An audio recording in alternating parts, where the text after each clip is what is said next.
नमस्कार दोस्तों, मैं योगेश मेहरिया भारतीय संविधान की संपूर्ण श्रृंखला में आज एक नया टॉपिक अनुसूची 4 लेकर हाजिर हूं।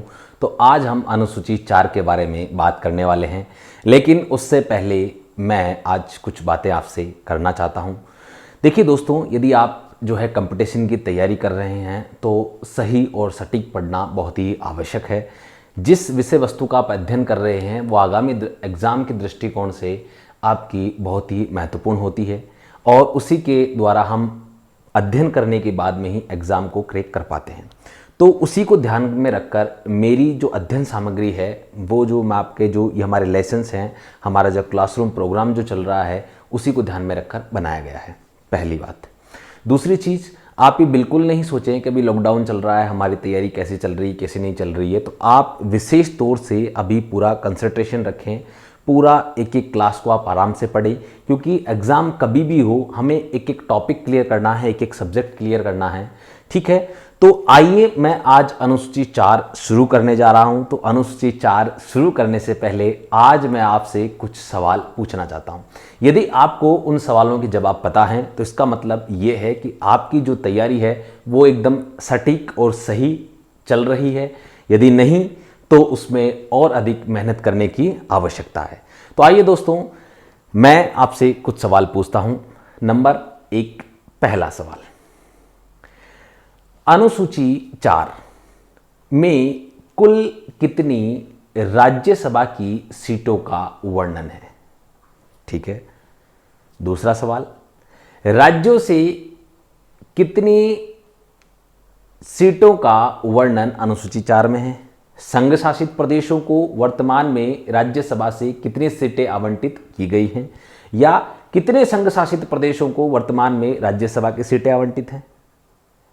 ठीक है, या मैं सीधा पूछूं कि अनुसूची 4 में संघ शासित प्रदेशों को कुल कितनी सीटें आवंटित की गई हैं? ठीक है। अगला मैं सवाल अगर आपसे पूछ लूं, वर्तमान में अनुसूची 4 में अधिकतम कितनी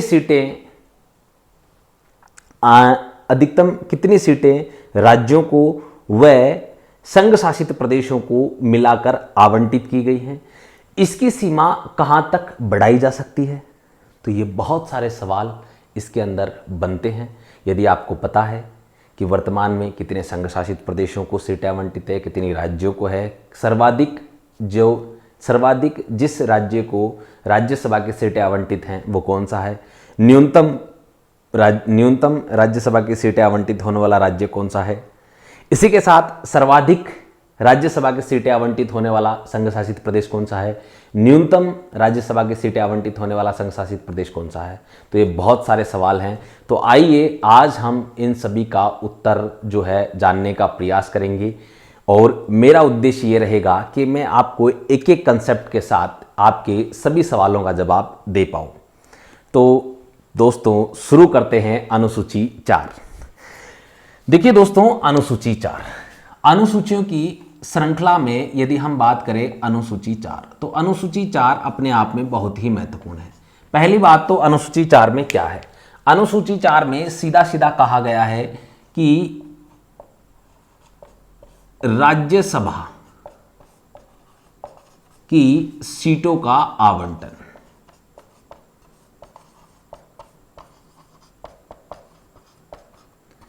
राज्यसभा की सीटों का आवंटन किसके लिए? तो यहां एक बात हमें याद रखनी है, राज्यों व संघ राज्य क्षेत्रों के लिए, जिसको हम संघ शासित प्रदेश भी कहते हैं, केंद्र शासित प्रदेश भी कहते हैं, यूनियन टेरिटरी जिसे हम इंग्लिश में कहते हैं, ध्यान रखना है। तो यहां राज्यसभा की सीटों का आवंटन राज्यों व संघ राज्य क्षेत्रों के लिए किया गया है। अब इससे संबंधित देखो, अगला जो सवाल बनता है अनुसूची 4 से कि अनुसूची 4 से संबंधित अनुच्छेद कौन से हैं? अगला वो क्या पूछता है, संबंधित अनुच्छेद कौन से हैं? तो अनुसूची 4 से संबंधित अनुच्छेद यदि हम बात करें तो सबसे पहला जो है वो है अनुच्छेद 4 और दूसरा है 80 और 80 में भी दूसरा। खंड 2 है, यहां पर इसकी बात की गई है। तो अनुच्छेद 4 में ऐसा क्या लिखा गया है कि जिसका संबंध अनुसूची 4 से है? आइए, हमारे भारतीय संविधान का अनुच्छेद 4 जो है उसमें यह लिखा गया है कि अनुसूची 1, ध्यान से सुनिएगा दोस्तों, ये काफी महत्वपूर्ण पार्ट हमारा जो चल रहा है, इसमें हमें एक एक टॉपिक क्लियर करना है, एक एक लाइन क्लियर करनी है, क्या लिखा हुआ है, क्यों लिखा गया है, कैसे लिखा गया। तो अनुसूची 1 व 4, इसी के साथ यदि मैं बात करूं अनुच्छेद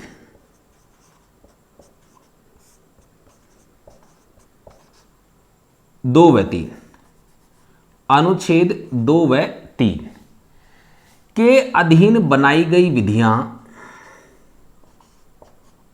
के अधीन बनाई गई विधियां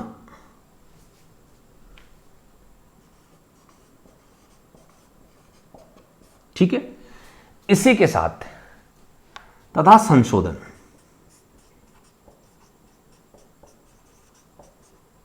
हमें यहां समझना है, यदि हम अनुसूची 1 व 4 में किसी प्रकार के इसके अधीन, इसके अंतर्गत यदि हम कोई विधि बनाते हैं, या अनुसूची 1 व 4 में हम सीधे तौर पे हम कहें संशोधन करते हैं, और अनुच्छेद 2 व 3 के अधीन हम किसी प्रकार की विधि का, किसी कानून का, किसी अधिनियम का निर्माण करते हैं, तब क्या होगा? ये तो पहला प्रावधान है।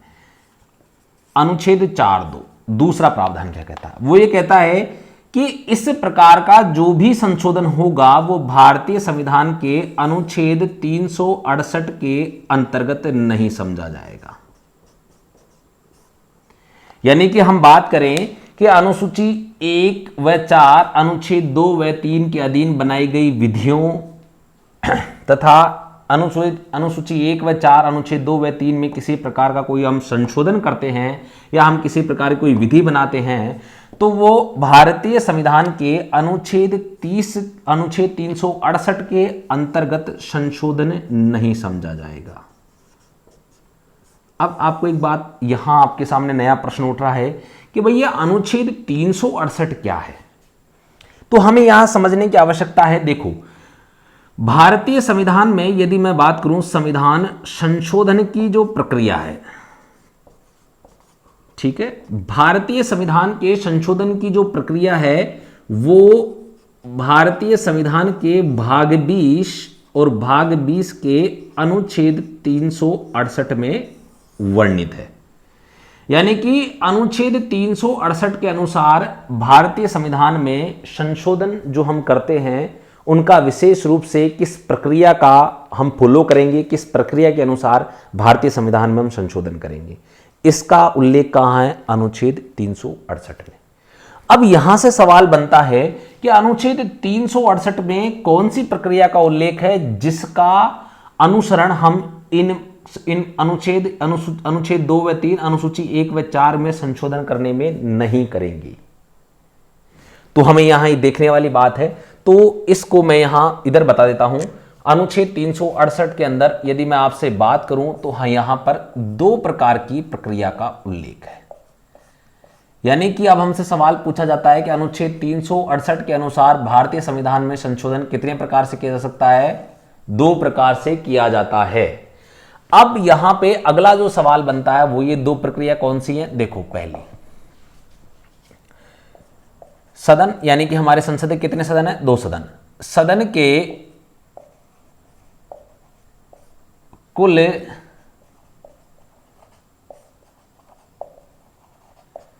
सदस्य संख्या के बहुमत। देखो, पहली कंडीशन तो यही होगी कि सदन की कुल सदस्य संख्या का बहुमत होना चाहिए, तथा यानी कि इसी के साथ, याद रखिएगा, इसी के साथ सदन में उपस्थित एवं मतदान करने वालों का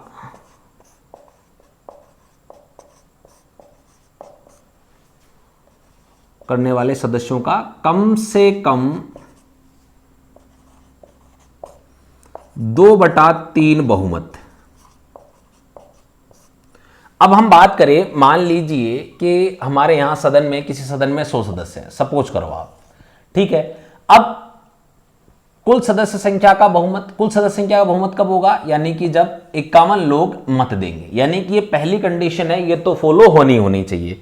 इसके साथ में कंडीशन नंबर 2 इसमें दी गई है, ये भी यहां पर फॉलो होनी चाहिए, यानी कि उसका कितना होगा, कम से कम 2/3, यानी कि 100 में से 100 आदमी अगर वहां उपस्थित हैं और वो मतदान कर रहे हैं, 100 के 100 व्यक्ति उपस्थित हैं और यदि वो मतदान कर रहे हैं, तो इसका मतलब 2/3 कितना हो जाएगा, 66, यानी कि 66 व्यक्ति यदि उसके संबंध में मतदान करते हैं तो ही वो है विधेयक, अधिनियम पारित होगा, तभी वो एक संविधान संशोधन समझा जाएगा, तभी वो एक संविधान संशोधन की प्रक्रिया जो होगी वो पूरी होगी। समझ में आ गया दोस्तों। अब देखो, ये तो हो गया पहला प्रावधान। दूसरा प्रावधान क्या है, दूसरे प्रावधान में सेम यही चीज है, सदन के कुल सदस्य संख्या के बहुमत तथा सदन के में उपस्थित एवं मतदान करने वाले का कम से कम 2/3 बहुमत प्लस, ये कंडीशन फॉलो होने के साथ साथ तीसरी कंडीशन और आती है, वो क्या है, आधे राज्यों का अनुमोदन, आधे राज्यों का अनुमोदन, यानी कि अब ये कंडीशन एक नहीं होकर आप यूं समझ लो कि ये दूसरा प्रकार हो गया। पहला प्रकार तो क्या था, सदन के कुल सदस्य संख्या का बहुमत तथा सदन में उपस्थित एवं मतदान करने वाले सदस्यों का कम से कम 2/3 बहुमत द्वारा वो पारित होना चाहिए। नंबर 2 कंडीशन समझ में आ गया, पहली कंडीशन समझ में आ गई। नंबर 2 की बात करते हैं। नंबर दो में पहली कंडीशन में जो फॉर्मेट था उसको पूरा फॉलो करना है। कैसे, सदन की कुल सदस्य संख्या का बहुमत, यानी कि 51 व्यक्ति 50% से अबाव होना चाहिए, ये क्लियर हो गया। नंबर सेकंड, 100 में से अब 2/3 हो गया, कि कितना हो गया, 66%। इसके बाद में वो विधेयक पारित होने के पश्चात, वो संविधान संशोधन पारित होने के पश्चात कहां जाएगा, संसद द्वारा राज्यों में, यानी कि जो राज्य हमारे यहां राज्य विधानमंडल है, राज्य की विधानसभाएं हैं, वहां से इसे पारित होना होगा। कम से कम आधे राज्यों से इसको अनुमोदन प्राप्त होना चाहिए। याद रखना, हमारे एग्जाम में कई बार लिखा होता है आधे से अधिक, वो गलत हो जाएगा। आधे राज्यों का ही अनुमोदन पर्याप्त है। कई बुक्स में भी लिखा हुआ है आधे से अधिक राज्यों का अनुमोदन होना चाहिए। याद रखना दोस्तों, संविधान में स्पष्ट रूप से लिखा हुआ है कि आधे राज्यों का अनुमोदन होना चाहिए। आधे से अधिक हो अच्छी बात है, लेकिन कम से कम आधे राज्यों का। वर्तमान समय में बात करें तो हमारे यहां राज्य कितने हैं, 28, यानी कि कितने राज्यों का अनुमोदन आवश्यक है, 14 राज्यों का। यानी कि 14 राज्य के जो विधानमंडल हैं, जो विधानसभाएं हैं, जब इसे 14 राज्यों की पारित कर देंगे, अपनी अनुमति प्रदान करेंगे, तभी ये एक संविधान संशोधन पूर्ण होगा, संविधान संशोधन की प्रक्रिया पूर्ण होगी। आया समझ में। अब यहां ये यही बात कह रहा है कि साहब हमें इस प्रक्रिया का अनुसरण नहीं करना है। अब आप कहेंगे कि सर, जब इस प्रक्रिया का संविधान में संशोधन करने की जो बात कही गई है, वो संविधान के भाग 20 अनुच्छेद 368 में 2 ये प्रकार हमें बताए गए हैं, अगर हम इसका अनुसरण नहीं करेंगे तो संविधान में संशोधन कैसे करेंगे। देखो दोस्तों, हमारे यहां एक और तरीके से संविधान संशोधन किया जाता है, जिसे हम कहते हैं साधारण बहुमत द्वारा। आपने बहुत सी बार टीवी चैनल्स वगैरह पे हर जगह सुना होगा कि साधारण बहुमत से विधेयक पारित हो गया।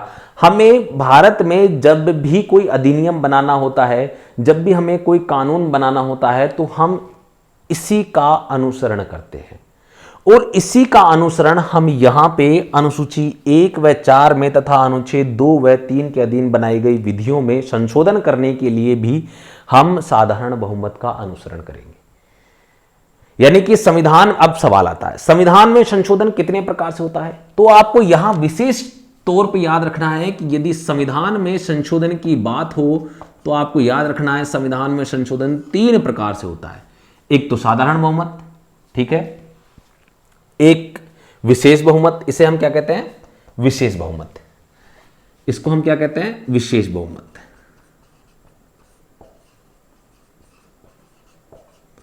और तीसरा क्या होता है, विशेष बहुमत प्लस आधे राज्यों का अनुमोदन, कम से कम आधे राज्यों का अनुमोदन। साधारण बहुमत का मतलब यहां आप एक बात समझ लें स्पेशल तौर से कि जो सदन की कुल सदस्य संख्या है, सदन की कुल सदस्य संख्या का बहुमत, बस ये जो प्रक्रिया है ये साधारण बहुमत है। यानी कि हमारे यहां जैसे मैं बात करूं राज्यसभा में वर्तमान में 245 सदस्य हैं, ठीक है। अब 245 सदस्यों में से हमें यह विधेयक पारित करवाना है तो आधे चाहिए साहब, यानी कि 223 कितने हो गए 123 123 सदस्य यदि इसके पक्ष में मतदान कर देते हैं तो यह विधेयक पारित समझा जाएगा, ठीक है। विशेष बहुमत सदन की कुल सदस्य संख्या का बहुमत, इसको तो फॉलो अप करना ही है। प्लस साथ में क्या दे रखा है, सदन में उपस्थित एवं मतदान करने वालों का कम से कम 2/3 बहुमत, यानी कि 66% भी होना आवश्यक है। जो लोग सदन में उपस्थित हैं, जो लोग इस संबंध में मतदान कर रहे हैं, यहां मैंने इसको इस संदर्भ में लिया, मान लीजिए 100 के 100 उपस्थित है। अब 100 के 100 उपस्थित नहीं है साहब, फिर 80 सदस्य उपस्थित है तो 80 का 2/3 कितना होगा, या मान लीजिए 90 उपस्थित है, तो वहां जो सदस्य संख्या उपस्थित होगा उसका 2/3 है, ठीक है। इसके बाद में अगला तीसरे कंसेप्ट में क्या है, यह सारा फॉलो अप होगा और आधे राज्यों का अनुमोदन। तो आपको विशेष तौर से आसानी समझ में आ गया कि भाई पहली कंडीशन में सदन की कुल सदस्य संख्या का, जो सदन की कुल सदस्य संख्या है उसका बहुमत, यानी कि साधारण बहुमत। विशेष बहुमत यानी कि पहली कंडीशन तो रहेगी सही, ठीक है। पहली कंडीशन कौन सी, सदन की कुल सदस्य संख्या का बहुमत, प्लस विशेष का मतलब क्या हो गया, प्लस विशेष कंडीशन लागू कर दी कि सदन में उपस्थित एवं मतदान करने वालों का कम से कम 2/3 बहुमत होना चाहिए। तो ये कैसी कंडीशन हो गई, विशेष कंडीशन, विशेष बहुमत हो गया। अब विशेष बहुमत के साथ भी क्या होना चाहिए, आधे राज्यों का अनुमोदन। तो आप वापस आ जाओ कि साहब सदन की कुल सदस्य संख्या का बहुमत यानी कि साधारण बहुमत, पहली कंडीशन फॉलो कर ली हमने। फिर क्या किया कि सदन में उपस्थित एवं मतदान करने वालों कम से कम 2/3 से भी पारित हो गया, मतलब वहां पे उन सदस्य संख्या का जो है पर्याप्त मात्रा में उपस्थित थे 2/3 सदस्य। इसके बाद में आधे राज्यों के पास जाता है, आधे राज्य अनुमोदन देते हैं तब 3, यानी कि संविधान में संशोधन करने की कितनी प्रक्रिया का उल्लेख है, संविधान में संशोधन कितने प्रकार से किया जा सकता है, 3 प्रकार से।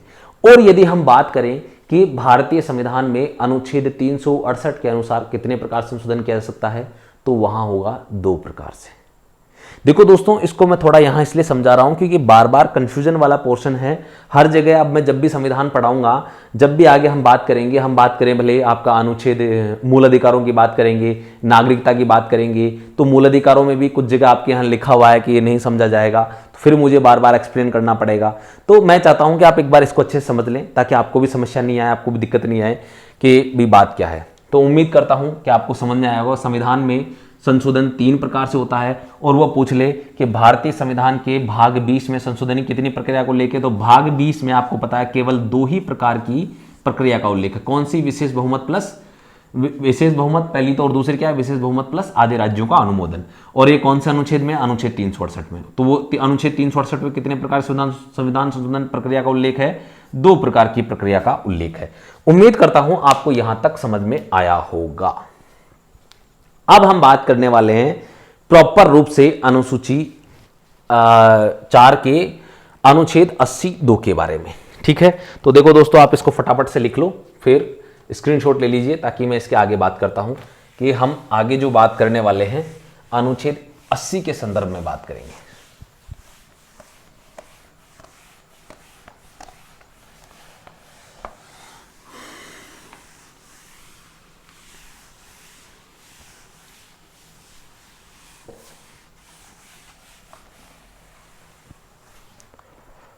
अब देखो दोस्तों, अभी हमने स्पेशल तौर से सिर्फ अनुच्छेद 4 पढ़ा, अभी हमें पढ़ना है अनुच्छेद 80, जिसके बाद में हम अनुसूची के बारे में अच्छे से समझ पाएंगे। अब हम बात करें अनुच्छेद 80।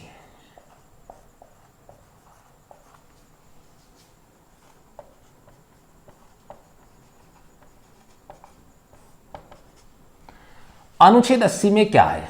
देखो अनुच्छेद 80 में सीधे तौर पे अगर हम इसकी देखें, हेडिंग देखें, तो ये कहता है राज्यसभा की संरचना।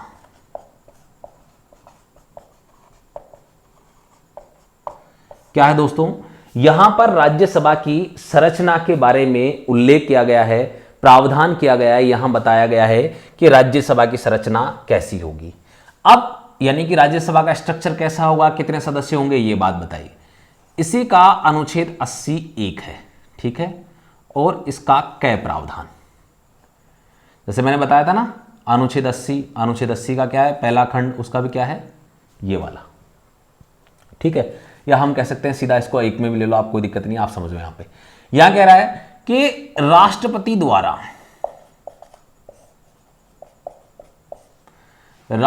द्वारा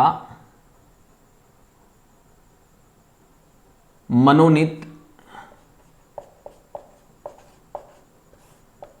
12 सदस्य, यानी कि अनुच्छेद 80 में बताया कि राष्ट्रपति द्वारा कितने सदस्य मनोनीत होंगे, 12 सदस्यों नाम निर्देशित होंगे या मनोनीत होंगे। अब इसके बाद में बताया गया है कि अनुच्छेद 82 जो हम पढ़ रहे हैं, 82 में कहा गया है कि राज्यों व संघ शासित प्रदेशों से, कहां से, राज्यों व संघ राज्य क्षेत्रों से कह दो, संघ शासित प्रदेशों से कह दो, राज्यों व संघ शासित प्रदेशों के प्रतिनिधि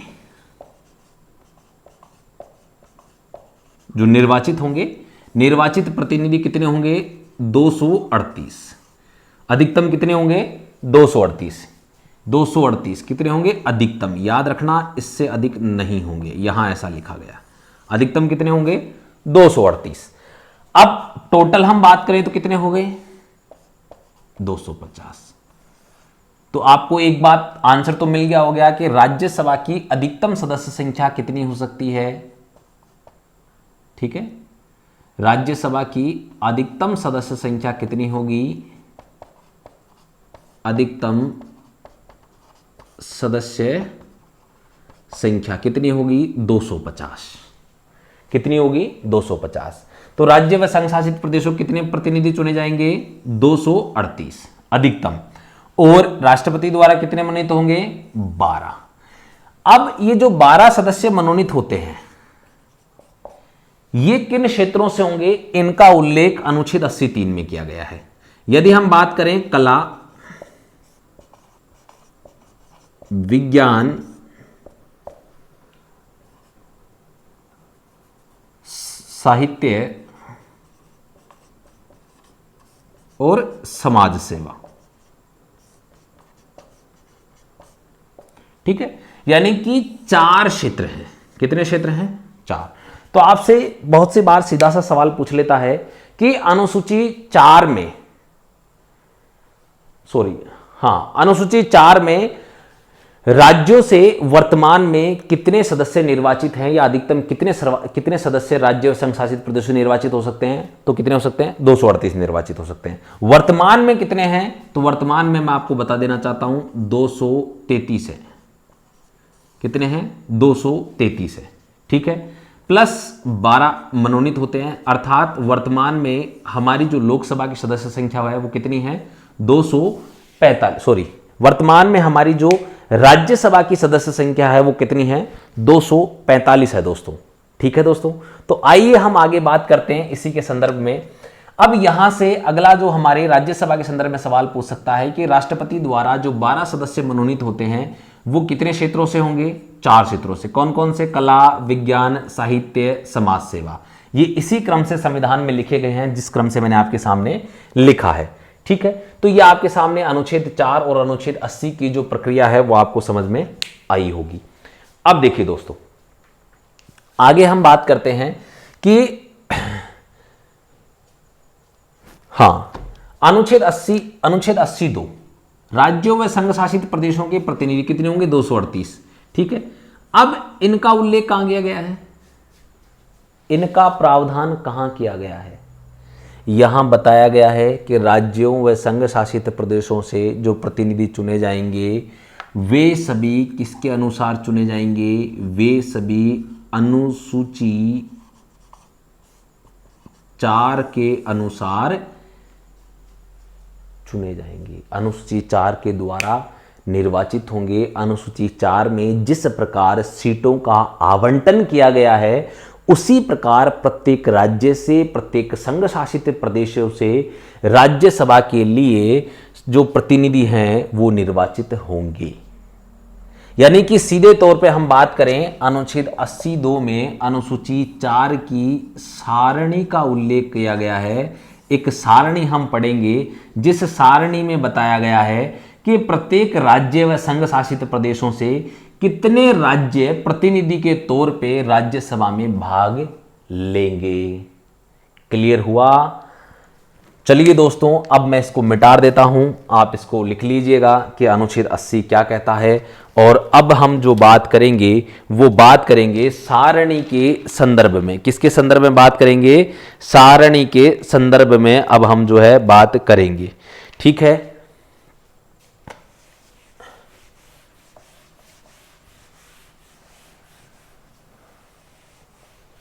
अब यहां से आपके जो सीधे सवाल बनते हैं वो सीधे अनुसूची 4 के यहां से बनेंगे। ये तो आपको एक समझाया गया है कि भाई अनुसूची 4 में जो चीजें हैं जो संबंधित हैं वो किस प्रकार से हैं। सवाल वो भी सभी बनेंगे ऐसा नहीं है, लेकिन उनको हम एक बार पुनः जब राज्यसभा पढ़ेंगे तब एक बार इनका वापस हम रिवीजन करेंगे। लेकिन अभी हम बात करते हैं यहां पर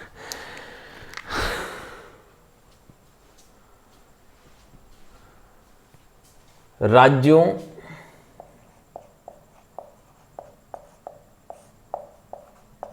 से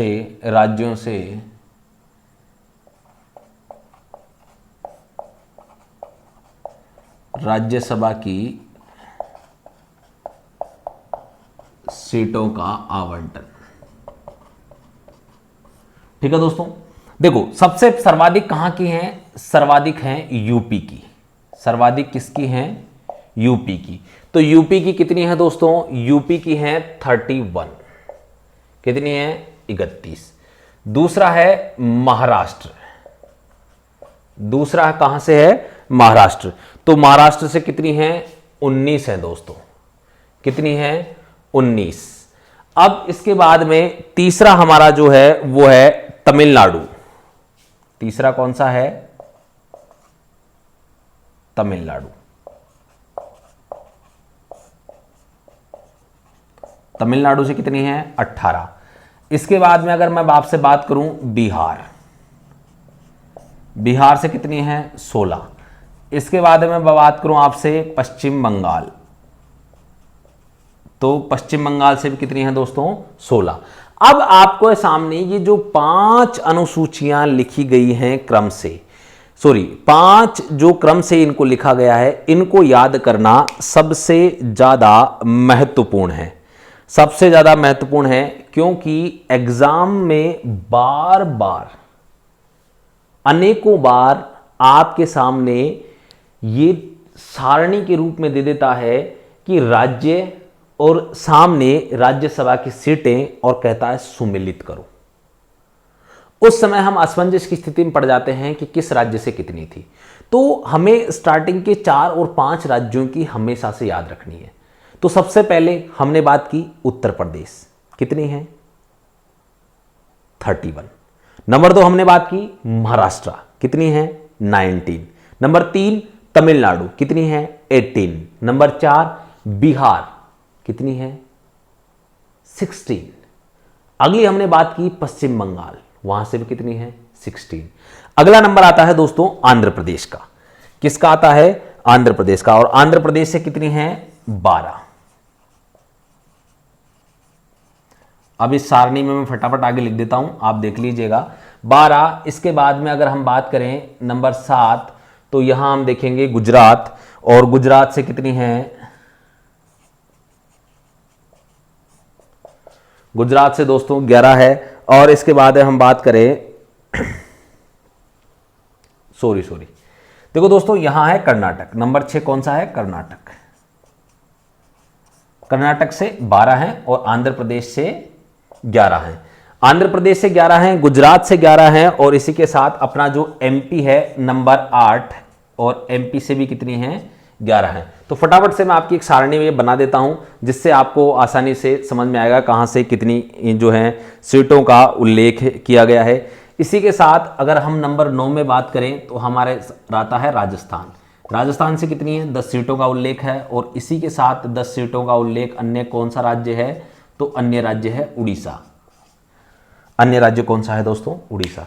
बार बार एग्जाम में हमसे पूछा गया है कि राजस्थान के समान राज्यसभा सीटों वाला राज्य कौन सा है? लोकसभा के संदर्भ में पूछा जाता है, राज्यसभा के संदर्भ में पूछा जाता है। हमारे एग्जाम में जितने भी राजस्थान से समानता रखते हैं, राजस्थान जहां जहां समानता रखता है वहां से अनेकों बार सवाल पूछा गया।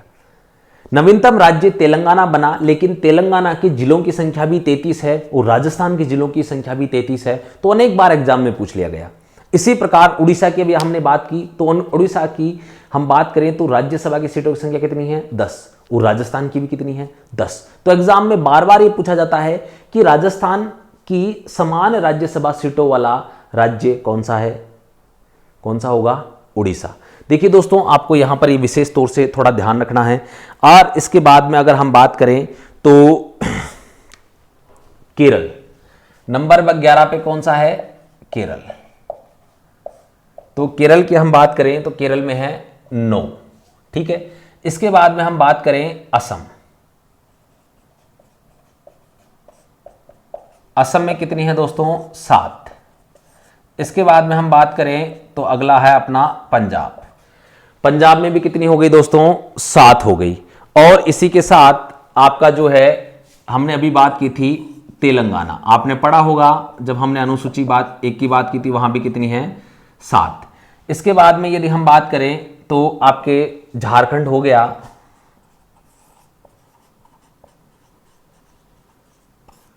झारखंड में कितनी है? 6। तो यहां से 7-7 के संदर्भ में सवाल पूछा जा सकता है, 3-3 के संदर्भ में सवाल पूछा जा सकता है। और अनेक जो सवाल बनते हैं वो विभिन्न प्रकार से भी पूछे जाएंगे। मैं आपको बताता हूं, जैसे यहां से ये बन गया, यहां से ये बन गया, यहां से ये बन गया, 3 का हो गया, ये 2 हो गए, ये 2 हो गए। ठीक है। इसी प्रकार आगे जो है छत्तीसगढ़, हरियाणा। छत्तीसगढ़ में 5 और आपका जो है 17 नंबर हरियाणा। हरियाणा में भी कितनी है दोस्तों? 5। तो यहां से भी कितने हो जाएंगे? ये आपके हो गए 2। ठीक है। अब आपके जो लास्ट में जितने भी स्टेट बचते हैं, जैसे मान लो हिमाचल प्रदेश बच गया, ठीक है, और अगर हम बात करें आपका जो है उत्तराखंड बच गया, तो यहां से भी आपकी 3-3 सीटें हैं। ठीक है। और अगर आप जाएंगे असम में 7 हो गया। जो इसके अलावा जो आपके जो नॉर्थ ईस्ट में जितने भी स्टेट्स हैं, सबकी नॉर्थ ईस्ट में जितने भी स्टेट हैं जिसकी आप बात करोगे, जैसे मैं यहाँ बात करूँ आपके सामने, सबसे पहले आप ले लो, इधर से अपन चलते हैं तो एक लेते हैं अरुणाचल प्रदेश। देखो अरुणाचल प्रदेश में कितनी है? 1 है। इसके बाद में अगर आप बात करो तो नागालैंड 1 है। इसके बाद में आप बात करो मणिपुर, मेघालय, मिजोरम, त्रिपुरा, सबसे कितनी थी सीटें हैं? 1-1 सीटें। इसके बाद में आप बात करो सिक्किम। सिक्किम से भी कितनी है? 1 सीट है। अगर आप बात करोगे गोवा, कहां से बात करोगे? गोवा। गोवा से भी कितनी है? 1 सीट है। तो यानी कि टोटल कितने ऐसे राज्य हो गए जहां से है? तो अगर हम बात करें 1 2, वैसे टोटल 8 होंगे, 1 2 3 4 5 6 7 8। टोटल कितने हो गए दोस्तों? 8। 8 ऐसे राज्य हैं जहां से राज्यसभा की 1-1 सीटें हैं। ठीक है। तो 17 और 8 कितने हो गए? काउंटिंग 25। यानी कि अभी कितने स्टेट बचे हैं? 3, जिसमें आपको पता है उत्तराखंड हो गया, हिमाचल प्रदेश हो गया, और कौन सा स्टेट बच गया? और यदि हम बात करें तो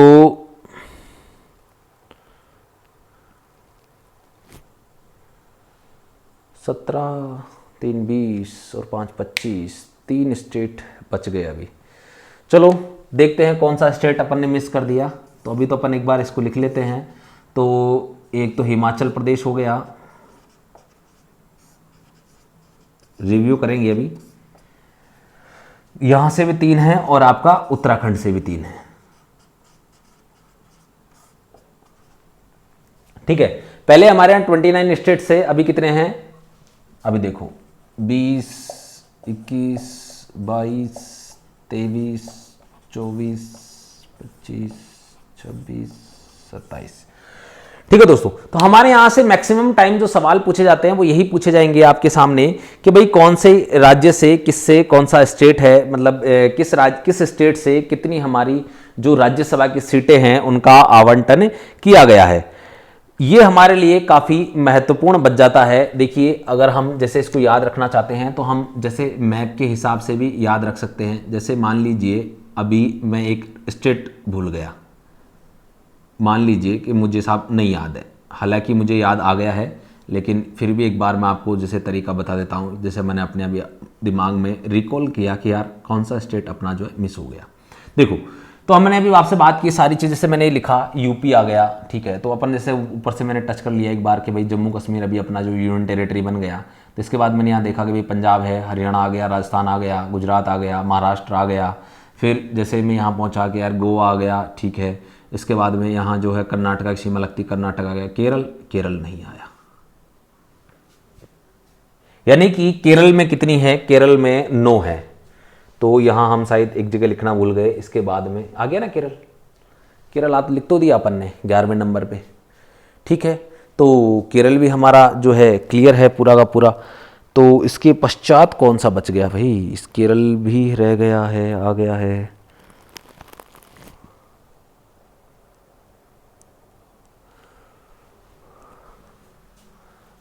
चलो एक बार देखते हैं, 1 2 3 4 5 6। अब देखो यहां क्रम संख्या में गड़बड़ हो गई, 6 2 नंबर आ गया ना, क्रम संख्या में हमसे गड़बड़ हो गई। ऐसा हो नहीं सकता, मैं भी यही सोच रहा था कि कंफ्यूजन कहां क्रिएट हो गया, ठीक है। तो देखिए दोस्तों ये कंफ्यूजन क्लियर हो गया कि हमारी जो क्रम संख्या है उसमें गड़बड़ हो गया है, क्योंकि मैंने पूरा रिव्यू कर लिया हाथों हाथ ही दिमाग में कि यार मैंने छूटा तो कुछ नहीं है, लेकिन फिर भी कहाँ गड़बड़ हो गई। एक बार इसको वापस जो अपना क्रम जो है उसको अपन पूरा एक्यूरेट कर लेते हैं। आपको वैसे ज्ञात तो हो ही गया होगा, लिखने की कोई आवश्यकता नहीं है, आप इसको लिख लीजिएगा। अब मैं सीधा बात करूं, देखिए सीधा वो पूछ सकता है कि सर्वाधिक, क्या पूछेगा, सर्वाधिक, यानी कि सर्वाधिक राज्यसभा की सीटें कहां से हैं, यूपी से। अब सबको पता है यूपी में है, तो अधिकतर एग्जामिनर क्या करता है, पहला ऑप्शन नहीं देगा, अब ऑप्शन नंबर 2 को पूछेगा। हमारे सामने 4 लिखेगा, महाराष्ट्र, तमिलनाडु, बिहार, राजस्थान। अब हम कंफ्यूज हो जाते हैं क्योंकि हमने क्या पहला ऑप्शन पढ़ा। इसीलिए आपसे बार बार कहता हूं कि आपको जो है स्टार्टिंग के 5-6 तो आपको याद रखनी है, मिनिमम आप 5 तो आपको याद रखनी है। नंबर 1 यूपी 31, इसके बाद है महाराष्ट्र 19, इसके बाद तमिलनाडु 18, इसके बाद बिहार 16, पश्चिम बंगाल 16, कर्नाटक जो 12 है, आंध्र प्रदेश 11, गुजरात 11, आपका एमपी 11। अब आपसे पूछता है ऐसे कितने स्टेट हैं जिनमें राज्यसभा की सीटें 11 हैं, 3। इसके बाद में पूछे ऐसे कितने स्टेट है जिसमें राज्यसभा की सीटें 10 हैं, कौन सी हैं, 2। देखो आप टुकड़ों में याद रखोगे तो इन स्टेट्स को भी याद रख पाओगे, ठीक है। अगर आप सारे एक स्टेट एक साथ याद करना चाहते हैं, नहीं होगा दोस्तों। मैंने आपसे पहले भी कहा है, हम किसी विषय वस्तु को टुकड़ों में तोड़कर लंबे समय तक याद रख सकते हैं। जैसा आप अपने मोबाइल नंबर रखते हैं, आपने 2-2 के टुकड़े बनाए होंगे, 2-3 के बनाए होंगे, या 3-2 के बनाए होंगे। आपने अपने मोबाइल्स को कुछ टुकड़ों में, नंबर्स को टुकड़ों में तोड़कर याद किया होगा। गौर कीजिए आप उस बात पर। आप कभी भी अपना मोबाइल नंबर नहीं भूलते हैं अभी वर्तमान में, तो आप इन्हें भी नहीं भूलेंगे। कैसे, देखो पहले आपको यह याद करना है कि भाई ऐसे कितने स्टेट है जहां पर 11 राज्यसभा की सीटें हैं, 3। फिर याद करना है 3 कौन कौन से, क्या, एक तो गुजरात है, एक एमपी है, एक कौन सा, आंध्र प्रदेश है, ठीक है। इसके बाद में ऐसे कौन से स्टेट हैं जहां पे भाई 2 हैं, जहां पर राज्यसभा की सीटें 10 हैं, 2 हैं, कौन कौन सा है, एक तो अपना राजस्थान है, एक उड़ीसा है। इसके बाद में अगला सवाल बनता है कि भी ऐसे 7 राज्यसभा की सीटों वाले कितने स्टेट हैं? 3। कौन कौन से हैं? असम, पंजाब और तेलंगाना। ठीक है, इसके बाद में 5 सीटों वाले कितने हैं? 2, छत्तीसगढ़, हरियाणा। हिमाचल प्रदेश और उत्तराखंड जो उत्तर में है, दोनों नजदीकी पड़ोसी देश हैं, दोनों कितनी हैं? 3-3 है। तो इस प्रकार से आपको अन्य जो याद हैं वो भी रह जाएगा कि केरल की 9 हो गया, झारखंड की 6 हो गया। इसके बाद में इसमें तो आपको कुछ याद करना ही नहीं है, क्योंकि आपको सिर्फ असम की याद करनी है जो असम की 7 है। उसके बाद में नॉर्थ ईस्ट के जितने भी स्टेट बच जाते हैं सबकी कितनी है? 1 सीट है। और गोवा में भी कितनी है राज्यसभा की? 1 सीट है। आपसे अब सवाल यहां जो पूछा जाएगा वो स्पेशली देखो, पश्चिमी तट का एकमात्र पश्चिमी तट का एकमात्र राज्य जिसकी राज्यसभा की सीटों की संख्या 1 है। आपके सामने ये सारे आंसर में होंगे। पश्चिमी तट पे कौन सा है? गोवा। ठीक है, बाकी को सभी कौन से हैं? पूर्वी राज्य है ना। ठीक है, अब इसके बाद में आगे जो सवाल बनता है, ये तो हमने बात की किसकी? राज्यों की। और यदि हम इन सीटों को टोटल काउंट करेंगे तो टोटल कितनी होंगी? टोटल होंगी 225, 225। यानी कि हमारा एक और आंसर मिल गया हमें कि अनुसूची 4 में राज्यों को कितनी सीटें आवंटित की गई हैं? 225 सीटें वर्तमान में आवंटित की गई हैं। अब हम बात करें संघ शासित प्रदेश। किसकी बात करेंगे? संघ शासित प्रदेश। दोस्तों, संघ शासित प्रदेशों में भी मैं आपसे बात करना चाहता हूं और पूछना चाहता हूं कि सबसे पहले किसे सर्वाधिक सीटें संघ शासित प्रदेशों में किसको हैं? तो ये है जम्मू व कश्मीर को। यानी कि जम्मू कश्मीर जो हमारा यूनियन टेरिटरी है उसको 4 सीटें। इसके बाद में आपका जो राष्ट्रीय राजधानी क्षेत्र दिल्ली है, दिल्ली को 2 सीटें। और नंबर 3 आपका जो पुडुचेरी है, और इस पुडुचेरी को 1 सीट। यानी कि 4, 2, 6 और 1, 7। सॉरी, दिल्ली को कितनी है? 3। दिल्ली को कितनी है? 3। यानी कि टोटल कितनी हो गई? 8। टोटल कितनी हो गई? 8। जम्मू कश्मीर को राज्यसभा की सीटें 4, दिल्ली को 3 और पुडुचेरी को 1। यानी कि टोटल संघ शासित प्रदेशों को कितनी सीटें राज्यसभा के से आवंटित की गई हैं? 8 सीटें। यानी कि अनुसूची 4 में संघ शासित प्रदेशों से आवंटित की गई सीटों की संख्या कितनी है? 8। सर्वाधिक जम्मू कश्मीर, न्यूनतम पुडुचेरी। अब यहां से सवाल आपसे वो सीधा सा इतना पूछ लेगा कि निम्न में से 4 ऑप्शन देगा, निम्न में से किस संघ शासित प्रदेश को अनुसूची 4 में से राज्यसभा की सीटें आवंटित नहीं की गई है? या किस संघ शासित प्रदेश में राज्यसभा की सीटें नहीं हैं, सीटों का आवंटन नहीं किया गया है? अनेक प्रकार से वो घुमा के आपसे सवाल पूछ सकता है। तो अब आपको ये पता होना चाहिए वर्तमान में संघ शासित प्रदेश कितने हैं? 8। हमने 3 निकाल दिए तो कितने बचे? 5। यानी कि 5 संघ शासित प्रदेशों में राज्यसभा की किसी भी सीट का कोई उल्लेख नहीं है। लेकिन आपको ये 3 ही याद रखने हैं, 3 के अलावा चौथा है नहीं, तो आपको ऑलरेडी याद रह जाएगा। बाकी अगर अब मैंने आपको इसीलिए पहले कहा था कि आप हमेशा शुरू से वीडियो देखा कीजिए। अगर आपने हमारी जो पुरानी जो क्लासें हैं, पुराने हमारे जो क्लास के जो आपने अभी वीडियोस देखे, तो उससे आपको आसानी से सारी चीज़ें समझने में मिलेगी, क्योंकि एक स्टेप बाय स्टेप हमें पढ़ना है, बीच में कुछ भी नहीं छोड़ना है। ठीक है, तो अब मैं यहां आपको बताऊं एक और चीज। ये जो संघ शासित प्रदेश शब्द है या संघ राज्य शब्द है, देखो दोस्तों, ये 7वें संविधान संशोधन 1956 के द्वारा जोड़ा गया था। कहां जोड़ा गया था? अनुच्छेद 82 में। फिर ये कहां शामिल किया गया? इसी के साथ अनुसूची 4 में। क्योंकि मैंने आपको बताया था संविधान, भारत का संविधान, एक सामान्य परिचय में हमने बात की थी कि हमारे यहां राज्यों की कितनी श्रेणियां थी? 4। ठीक है, यानी कि भाग 6, भाग 7, भाग 8 और भाग 9, ये 4 श्रेणियां थी। यानी कि 1956 से पहले हमारे यहाँ राज्यों की 4 श्रेणियां थी, जिनको राज्य पुनर्गठन आयोग की सिफारिशों पर समाप्त करके हमने 2 राज्य व संघ शासित प्रदेश हमने बनाई थी। यानी कि संघ शासित प्रदेश हम बात करें 7वें संविधान संशोधन 1956 के द्वारा इनका उदय हुआ और इनको अनुसूची 4 में स्थान मिला। आया समझ में? क्लियर हुआ? ये बहुत ही गहराई वाली बात है और इस प्रकार के सवाल कई बार बड़े लेवल के एग्जाम्स में आपसे पूछे जा सकते हैं। उपरोक्त में से कौन सा गलत है और जल्दबाजी में आपको ध्यान भी नहीं रहेगा कि यही ऑप्शन एकदम सही है और आप इसे गलत करके आ जाएंगे। ऐसा नहीं करना है, हमें बारीकियों का ध्यान रखना है। ठीक है, तो हमारे लिए एक एक चीज़, एक एक क्लास हमारे लिए काफ़ी इंपॉर्टेंट है और एक एक शब्द को बड़े ध्यान से सुना कीजिए, क्योंकि संविधान शब्दों का खेल है। शब्द और शब्दों का अर्थ आपको पता है तो आप संविधान का कोई भी सवाल गलत नहीं करेंगे। लेकिन यदि आपको शब्दों के अर्थ नहीं पता है तो आपको आते हुए सवाल भी गलत हो जाएंगे। तो दोस्तों, अधिक से अधिक आप जो है इस चीज़ पे कंसंट्रेशन करें कि आप हर एक जो अर्थ शब्द होता है उसका अर्थ, उसका मतलब समझें। ठीक है, तो हम अनुसूची 4 में हम बात कर रहे थे और इसी के बारे में मैंने आपको एक सारणी जो आपको मैंने बताई, आप इस सारणी को फटाफट अपनी जो है जो नोटबुक है उसमें उतार लीजिए। पहले आप स्क्रीनशॉट ले लीजिए जिससे आपको दिक्कत नहीं हो। फिर हम इसके आगे बात करने वाले हैं। तो देखिए दोस्तों, आपने स्क्रीनशॉट ले लिया होगा और मैंने कहा जब हम बात करेंगे अब कि मैंने प्रारंभ में आपसे जो सवाल पूछे थे उनके बारे में थोड़ा सा हम जो है उनके आंसर्स अभी आपको पता पड़ गए होंगे, तो पुनः वापस उन सवालों को मैं कुछ सवालों को दोहराता हूं जिससे आपको जो है एकदम क्लियरिफिकेशन मिल चुका होगा। ठीक है, अब हम दोस्तों यहाँ जो बात करने वाले हैं वो काफ़ी महत्वपूर्ण सवाल जो आपके एग्जाम के दृष्टिकोण से हैं।